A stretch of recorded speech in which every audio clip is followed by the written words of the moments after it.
नमस्कार.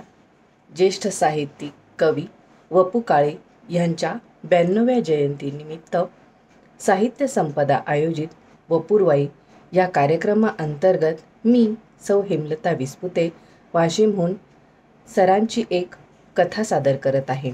कथेचं शीर्षक आहे तो धुंदक्षण. माझ्या घराची मागची दाराची कडी वाजते. हातातलं काम टाकून घरातलं कुणीतरी दाराकडे धावतं. मुलगा, मुलगी, सौ किंवा अस्मादिक. दार उघडून पाहावं तर दारासमोर कोणीच नसतं. सौ लगेच म्हणते, अरुण भाऊजी असतील. आणि सौचं हे वाक्य पुरं व्हायच्या आतच लांबच लांब ढांगा टाकीत पुढच्या दारात अरुण भैया उभे असतात. पलंगावर बसता बसता त्यांचं पहिलं वाक्य असतं, काळे भैया, यार तुम्हाला 25,000 रुपये आणून देतो, पण कुठेतरी तळमजल्यावर ब्लॉक घ्या. तुमचे हे 3 जिने जे खूप मुश्किल है भैया. अरुण भैयाचं हे वाक्य कानी आलं आणि त्यांच्याकडून माझं 4-5 लाख रुपये येणं आहे आणि तितकेच त्यांच्या भावाकडून म्हणजेच रवी भैयाकडून सुद्धा. कारण 25,000चे वायदे त्यांनी बराच वेळा केले. म्हणजे एक हाऊसिंग कॉलनी बांधून होईल इतक्या वेळा केल्या आहेत. आता वाटतं एक वेळ महाराष्ट्र, पंजाब, हरियाणा वगैरेची लॉटरी लागेल. पण ह्या दोघांकडून 25,000. अरुण भैयांकडून तोच फरमाईश येते, वहिनी मागच्यासारखं आलं घालून चहा करा बरं. मग गप्पा रंगतात. मध्येच एखाद्या नव्या गाण्याचं तोंड लेकरासहित कानावर पडतं. कुणी कंपोज केलं हे मी विचारतो. गुणगुणणं थांबवीत अरुण सांगतात, यशवंत देव. आणि काव्य काव्य पण त्यांचंच. वाफा येणारा चहा बाहेर येतो. त्याला आल्याचा वास येतो. 3 जिने चढावे लागले याचा अरुणला विसर पडतो आणि मला 25,000चा. अरुण भैया नुकतेच दिदीकडून म्हणजेच लताबाईंकडून आलेले असतात. हृदयनाथांनी केलेली एखादी रचना त्यांना आत्ता आठवते. यशवंत देवाच्या गाण्यावरून ते हलकेच दुसऱ्या गाण्यावर येतात. सर्कसमध्ये ट्रॅपिजवर काम करणारा माणूस एक झोका सोडून दुसऱ्या झोक्यावर कधी जातो हे जसं आपल्याला प्रत्यक्ष पाहत असून देखील कळत नाही, तसेच अरुण एक चाल सोडून दुसऱ्या चालीवर कधी गेला याचा पत्ता देखील लागत नाही. नवी चाल पण तितकीच जखम करणारी असते. हे कुणाचं कंपोजिशन? बाळने केलंय. हाय हाय, काय चाल आहे म्हणून सांगू?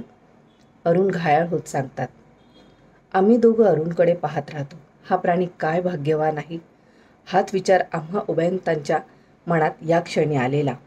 गेली 25 वर्ष ज्या लतानं सगळ्या दुनियेला वेड लावलं, त्या लताच्या घरी अरुण भैया जातात येतात, तिच्याशी गप्पा गोष्टी करतात. काय भाग्य आहे या माणसाचं असं वाटतं.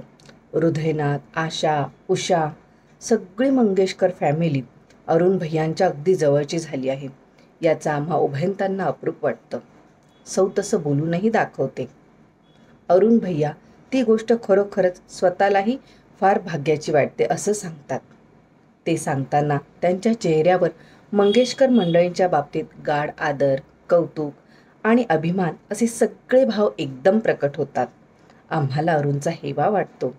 हृदयनाथांनी केलेली चाल त्यांच्या तोंडून त्या उभयंतांच्या सानिध्यात बसून ऐकण्यासारखी धुंदीचे क्षण कोणतेही नाही. माझ्या मनात हा आलेला विचार मी लगेच बोलून दाखवतो. अरुण त्या क्षणातील धुंदी मान्य करतात. पुन्हा मला वाटतं की हे क्षण अपूर्व आहेत, ह्यात वादच नाही. पण त्याशिवाय असा एखादा क्षण असतो की त्याची धुंदी कधी उतरत नाही, ती अमर असते. इतरांना कदाचित त्या क्षणाची महती कळणार नाही, कळली तरी मातब्बारी वाटत नाही. आणि असं होतं यातही शंका नाही. लघुकथा स्पर्धेत मला जेव्हा 500 रुपयांचं पहिलं बक्षीस मिळालं तेव्हा माझ्या आयुष्यात तोच एक धुंद क्षण असणार असं अनेकांना वाटलं असणार आणि त्यात वाटणं असं काही गैर नाही. पण हा धुंदीचा क्षण एक अत्यंत वैयक्तिक सुखसोहळा आहे. त्यातील तीव्रता ही ज्याची त्यालाच कळते. तिची उकल करता येत नाही. तिला स्पष्टीकरण नसतं, कार्यकारण भाव नसतो.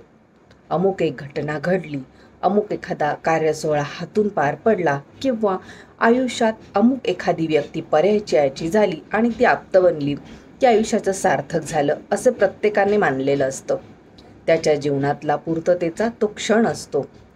जो इतरांनाही ज्ञात नसतो. कित्येकांना तो इतरांना नगण्य वाटतो. मलाही अगदी तसंच वाटलं. बक्षिसाची वार्ता मला फारशी सुखावून गेली नाही, पण सांगलीला एका जाहीर कार्यक्रमामध्ये श्री गदी माडगुळकरांनी मला पहिल्या श्रेणीचा लेखक म्हणून संबोधलं तेव्हा डोळ्यात पाणी आलं. सौख्य वर्षात मी न्हाऊन निघालो. सौख्य वर्षावात न्हाऊन सोडणारा असा एखादा क्षण जो कुणालाही भासला नसेल असा क्षण अरुण भैयांच्या आयुष्यात कोणता असेल? मी अरुणला तसं विचारलं आणि माझा अंदाज खरा ठरला. अरुण म्हणाले, काळे भैया, आमचे बाबा आजारी होते तेव्हाची एक हकीकत सांगतो.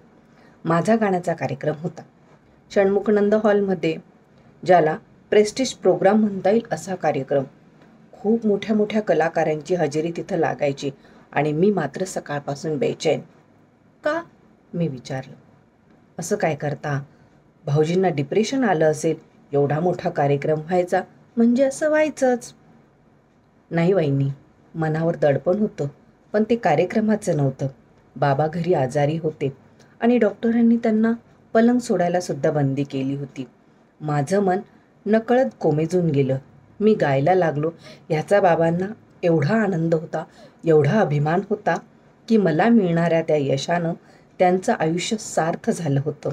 साहजिकच माझ्याही जीवनात बाबांनी दिलेल्या कौतुकाची दात ही एका पारड्यात आणि दुसऱ्या पारड्यात अख्ख्या षण्मुखानंद हॉलमध्ये केलेला टाळ्यांचा गजर. ह्यात बाबांची एकट्याची दात जास्त जड होती, जास्त मोलाची होती. पण ती भूक पुरी व्हायची नव्हती. घरातल्या सर्व मंडळींना मी बजावून बाहेर पडलो. बाबांना खोली सोडू द्यायची नाही. पण कसचं काय, कार्यक्रमाची वेळ जवळ आली. बाबांच्या जीवाची घरी घालमेल व्हायला लागली. ते माशासारखे तडफडत होते. शेवटी त्यांनी मीनाला हाक मारली आणि म्हणाले, टॅक्सी आण. माझ्या बायकोची पंचायत झाली. सासऱ्याचा हुकूम मोडता येईना आणि मानता येईना. काही कमी जास्त झालं तर? कारण बाबांची प्रकृती खरोखरच ढासळली होती. पण अरुण गाणार आणि मी तिथे नसणार ही कल्पनाच त्यांना पेलवेना. मुलाचं गाणं ऐकण्याचे फार दिवस आता राहिलेत नाहीत हे त्यांनी जाणलं होतं. कार्यक्रमाला गेलो नाही तर मला काहीतरी होईल असं काहीतरी ते म्हणायला लागले. शेवटी मीनानं टॅक्सी आणली. घरातून टॅक्सीपर्यंत पोहोचायला बाबांना 15 मिनटं लागली. मला हे सगळे प्रकार माहीत नव्हते. मी माझा कार्यक्रम झाल्यावर स्टेजवर जाऊन बसलो. पडदा वर गेला. अंगावर प्रकाश झोत आले. पेटीने सूर धरला. त्यात व्हायोलिनचा स्वर मिसळला गेला. तबल्याची थाप पडली. मी क्षणभर डोळे मिटून पुन्हा उघडले. समोर 2-2.5 हजारांचा समाज होता. त्यात फक्त रामू भैया नव्हते, माझे बाबा नव्हते. रसिक होते पण रसिक ग्रणी नव्हता. देव्हारा असावा पण निरांजन दीप नसावा. गळा असावा पण स्वर नसावा. तो भरलेला हॉल मला रिकामा वाटला. मी पुन्हा डोळे मिटले. घरी पलंगावर खिळलेल्या बाबांना नमस्कार केला आणि स्वर लावला. बाबांची मूर्ती समोर उभी राहिली. मग षण्मुखानंद हॉल अस्पष्ट होत होत नाहीसाच झाला. समोर फक्त एकमेव श्रोता बसला, रसिकग्रणी रामू भैया दाते. मी स्वर लावला आणि क्या कहना अशी चिरपरिचित दात कानांवर आली. माझ्या बाबांचा आवाज मी हजारो माणसातून निराळा काढू शकतो. डोळे उघडले. पाहतो तो तिसऱ्या रांगेत गँगवे जवळून असलेल्या खुर्चीत बाबा, काळे भैया. बिलीव्ह मी, त्यावेळची तृप्तीची नजर. बस बस भैया, तो क्षण कधी विसरायला होणार नाही. अरुणने हकीकत संपवली. मन भरून आलं. कलेवर आणि कला साधना करणाऱ्या मुलावर एवढी भक्ती करणाऱ्या रामू भैयाची आठवण बेचैन करून गेली. अशा थोर रसिकाला दाद मिळणं, त्यानं आपली कलाकृती पाहणं व कौतुक करणं, ह्या क्षणाची धुंदी कोणत्याही कलाकाराला चढावी. अशा क्षणांची वाट पाहण्यात किंवा असे क्षण ज्यांना लाभले त्यांनी त्यांची आठवण काढण्यातसुद्धा जी धुंदी आहे ती केवळ अवर्णनीय आहे. इतरांची ही कथा, मग खुद्द रसिकाग्रणींच्या ह्या चिरंजीवांना काय धन्यता वाटत असणार हे कसं सांगावं, कसं शब्दांकित करावं? वेळ कसा गेला समजलं नाही. अरुण भैया जाण्यासाठी निघाले. कब मिलेंगे? मी अकारण राष्ट्रभाषा वापरीत विचारलं.